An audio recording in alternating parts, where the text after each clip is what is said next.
ele gostou. Né? Ele foi meu instrutor lá a gente tava passando no simulador 2 lá, um calor do calor, ele aqui, mano, pra caramba, a mão já jogando pra trás aqui, ó, posição do incorporado. E aí, aluno, como é que tá? Eu falei, tão meu! Tava nada, tava ruim pra caramba. Não pode mostrar, tem que ser bravo. Não, tem que ser bravo. Isso, pô.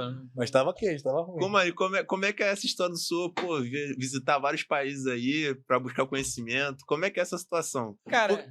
Aí me tira uma mística só, confirma se é verdade ou não. Porque esse negócio de rixa da guarnição de bomba com a guarnição de salvamento, eu vejo muito em filme, né?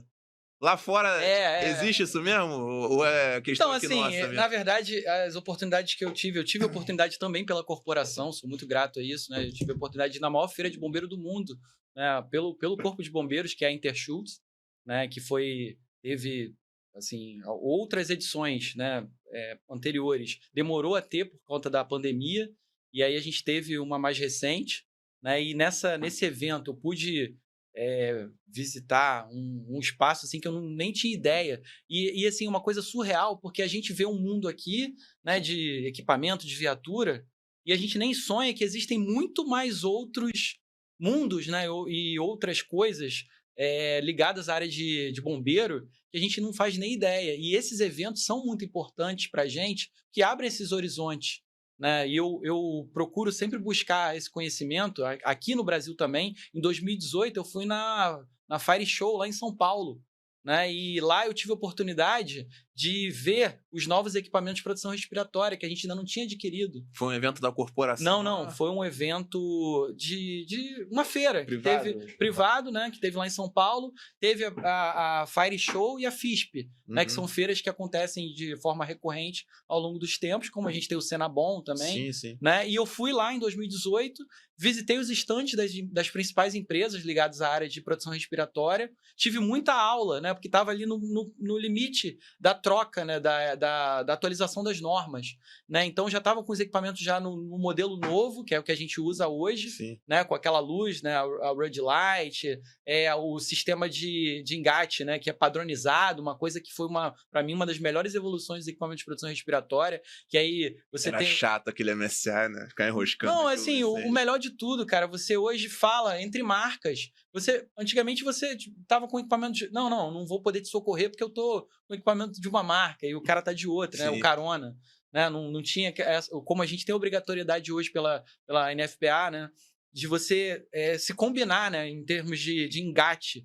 E isso é muito legal. Porque você entende que muito mais do que vender um equipamento por uma marca, você está vendendo o quê? A segurança. Sim. Né? Você está fornecendo a segurança para salvar vidas, tanto, né, das pessoas quanto dos bombeiros que estão ali fazendo o trabalho. Né? Então, eu achei muito bacana isso. As marcas se reuniram, né, e elas entenderam que essa tecnologia ela era de extrema relevância, né, e todas elas padronizaram. A questão do alarme também, que houve a padronização nessa época do sistema homem-morto, né, que a gente tem isso hoje padronizado graças a essa atualização da NFPA. E eu tive a oportunidade de ver isso numa feira no Brasil, em 2018. Né? E depois, passando, né, mais para frente agora, essa feira, Interschutz, né? Você tem equipamento, viatura de tudo que é parte do mundo. Tem coisa ruim, tem coisa muito boa.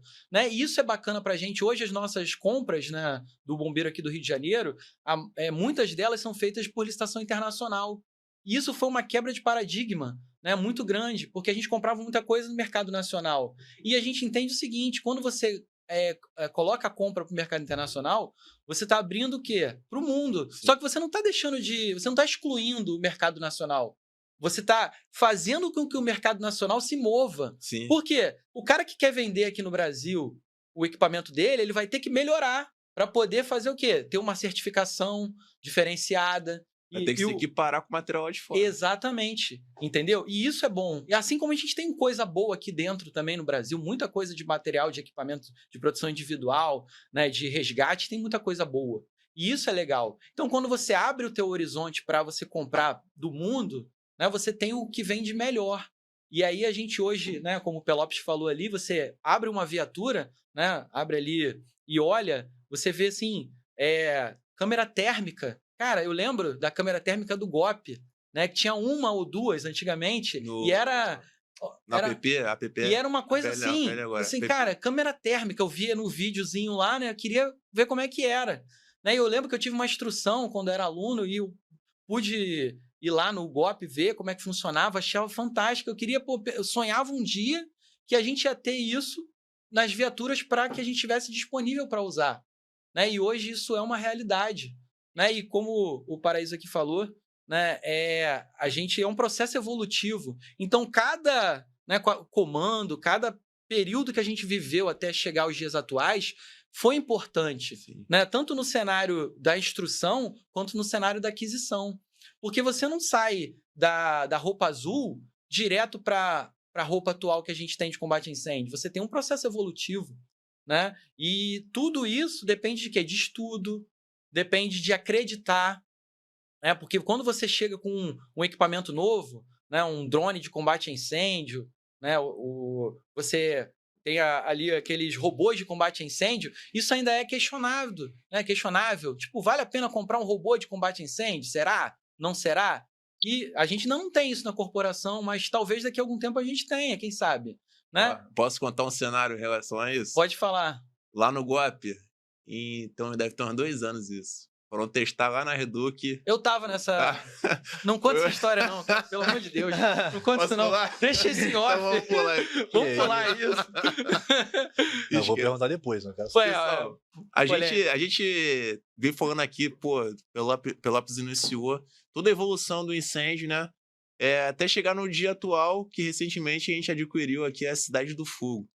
Eu queria, pô, não sei quem vai falar melhor aqui, sobre explicar pro pessoal o que é a Cidade do Fogo. Alguém?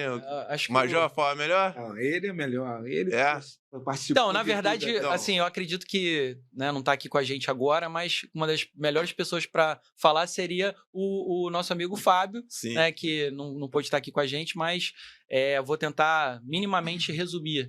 Né? A Cidade do Fogo, né, a experiência que eu tive com a Cidade do Fogo foi muito por acaso. Né? Eu fui fazer parte de um evento de veicular, né, que foi o evento que aconteceu lá em São Paulo, na ESB, que é uma grande escola de formação, né, de militares, aí, de bombeiros militares que temos lá em São Paulo. Né? E lá na ESB a gente foi para participar de uma competição, né, nacional de salvamento veicular na época, com a nossa equipe lá. E, por um acaso, o pessoal comentou que São Paulo tinha recém-adquirido, né, uns simuladores de combate a incêndio. E aí a gente ficou curioso, né, para conhecer. A gente já tinha ouvido falar, né, mas a gente nunca tinha visto assim à frente. Falei, pô, essa mística aí vamos ter que quebrar, né? E aí a gente foi pedir autorização, né? E aí levaram a gente lá no local onde tava os containers. E assim, é interessante porque quando você olha o container vazio, vamos botar assim, sem a prática, sem utilização e sem ninguém te explicar, você às vezes até nem leva, isso aí é um monte de container, né? Você precisa de fato ver em operação para você entender o quanto que aquilo ali é importante, quanto que aquilo ali de fato faz a diferença. Né? Então, assim, eu tive essa primeira experiência, mas assim, meio frustrado. Falei, pô, esse negócio aí, isso aí é um simulador, beleza, mas e aí? Aí eu vi que tinha umas correntes, né? E já estava meio escuro, já era mais tarde, né? Negócio meio estranho. Umas correntes dentro do container. Eu falei, pô, essa parada aí de corrente... Meio macabro, né? E eu ficava pensando assim, pô, como é que usa? Mas eu fiquei com aquilo ali guardado, aquela informação guardada. Né? E depois, com o passar do tempo, a gente começou a estudar mais sobre isso, né? Houve, né, por parte lá do centro de instrução do CIEB nosso aqui, né, os oficiais, os praças, começaram, né, a buscar essa possibilidade de trazer, né, essa Cidade do Fogo, né, um nome que não é um nome oficial, né, vamos botar assim. Não. Né? Não é um nome oficial, mas é um nome.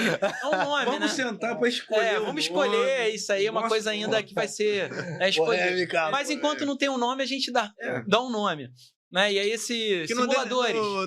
Não denigre ali a imagem do... é um nome carinhoso, né? É um nome carinhoso que eleva a moral ali. Exatamente. Assim. São a multiestrutura, né, de simuladores, nome técnico aí, né? Aí, tá vendo? De compartimentação, enfim. E aí, né, o mérito aí dos oficiais do centro de instrução, né, que sentaram, né, lá na cadeira e começaram a escrever para que a gente pudesse, de fato, ter a nossa aqui. Só mirar teu celular no QR Code, já vai girar direto pro link, você se tornar membro, apenas R$ 7,99. Lembrando que esse episódio aqui, na íntegra, só pros membros, beleza?